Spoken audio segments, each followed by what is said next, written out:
Carmen Sama vient d'avouer son amour à le malien Sidiki Diabaté. Pour plus d'informations après le générique. Avant de commencer, n'oubliez pas de vous abonner et d'activer la cloche de notification, car cela va vous permettre de ne plus manquer nos prochaines vidéos. C'est parti!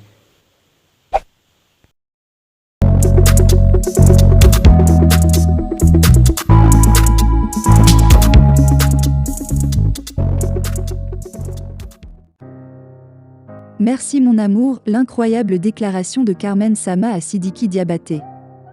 Très active sur les réseaux sociaux, Carmen Sama vient encore de faire parler d'elle sur la toile. Dans un message posté sur sa page Facebook, la veuve a témoigné son amour à l'ex-ami de son défunt mari Sidiki Diabaté qu'il a toujours soutenu après la mort d'Arafat Dji. Depuis la mort de Dji Arafat, l'artiste malien Sidiki Diabaté ne cesse de faire parler son cœur envers la veuve de son ex-ami. Le prince de la Kora a su garder une bonne relation avec la mère de Rafna au point de s'afficher souvent très complice avec cette dernière. Mais au début du mois de mars, les deux célébrités ont commencé par faire l'objet d'une vive polémique sur la toile après la sortie du clip de la dernière chanson de Sidiki Diabaté, Diarabi Néné Bena. En effet, dans cette chanson qui parle de l'amour, le chanteur malien a porté son choix sur la veuve de son défunt ami et collègue Dji Arafat pour jouer le rôle de celle qui fait sauter son cœur. Un acte qui a attisé la colère des fans de Dji Arafat. Malgré les nombreuses voix qui l'accusent d'avoir trahi la mémoire de son défunt ami, Sidiki Diabaté est resté toujours droit dans ses bottes. Lors de son récent concert tenu au Palais de la Culture de Treichville en Côte d'Ivoire, l'artiste a profité de l'occasion pour honorer la petite Rafna, fille de Dji Arafat qui fêtait son anniversaire. Très sidérée par ce geste de Sidiki Diabaté, Carmen Sama est montée au créneau pour témoigner tout son amour au prince de la Kora. Merci amour Sidiki Diabaté pour tout l'amour que tu apportes à ma fille, a-t-elle écrit sur sa page Facebook. Pour rappel, Sidiki Diabaté lors de son récent séjour en Côte d'Ivoire a expliqué les raisons pour lesquelles il a réalisé son tout dernier clip en compagnie de la veuve de Dji Arafat, Carmen Sama. L'idée du clip, c'était juste une publicité. C'est ce que les gens n'ont pas compris. Carmen est une bonne dame, elle est jolie, elle représente la femme africaine en tant que telle. Si toi, des grandes sociétés te demandent de proposer à une femme de faire un clip avec toi, et qu'elle recevra de l'argent, si tu sais que Carmen va recevoir de l'argent, des millions et des millions, tu le feras pour elle oui ou non? C'était pour l'aider, a déclaré le prince de la Kora sur WAM de Live TV.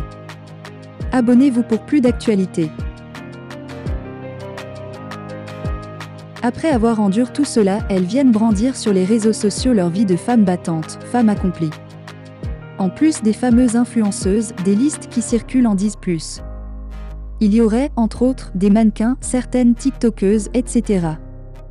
La jeune fille qui a eu le courage de venir dévoiler cette affaire qui éveillait déjà les soupçons raconte qu'ils m'ont prise dans tous les orifices. Ils m'ont étouffée avec leur pénis jusqu'à vomissement.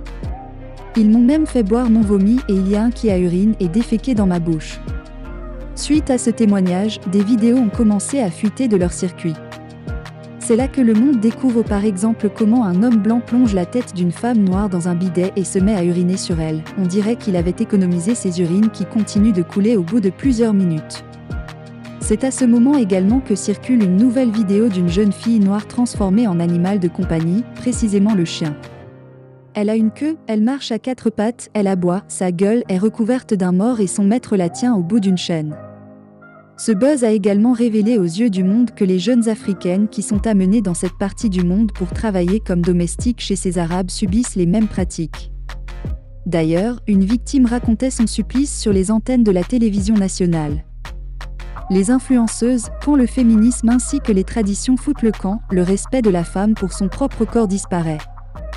Il me souvient qu'il n'y a pas longtemps les prostituées noires n'acceptaient pas de faire l'amour avec n'importe qui, même lorsqu'on leur proposait de fortes sommes d'argent. Les voilà devenues des femmes toilettes pour des riches hommes à Dubaï, se désole l'écrivaine Calixte Beyala. Une adepte du Dubaï, Porta Potty, confie que mon ami m'a dit de fermer les yeux sur tout ce qu'ils vont me faire, mais de penser juste à l'argent qui m'attend après cette partie. Pourtant par le passé, elles ne faisaient voir à leur communauté que la vie de luxe qu'elles buvant des champagnes de marque au bord de piscine, faisant leurs courses au Dubaï Mall, etc. Et bien avant la révélation de ces événements, il y a des personnes qui se sont levées pour s'indigner face au style de vie de celles qui se disent influenceuses.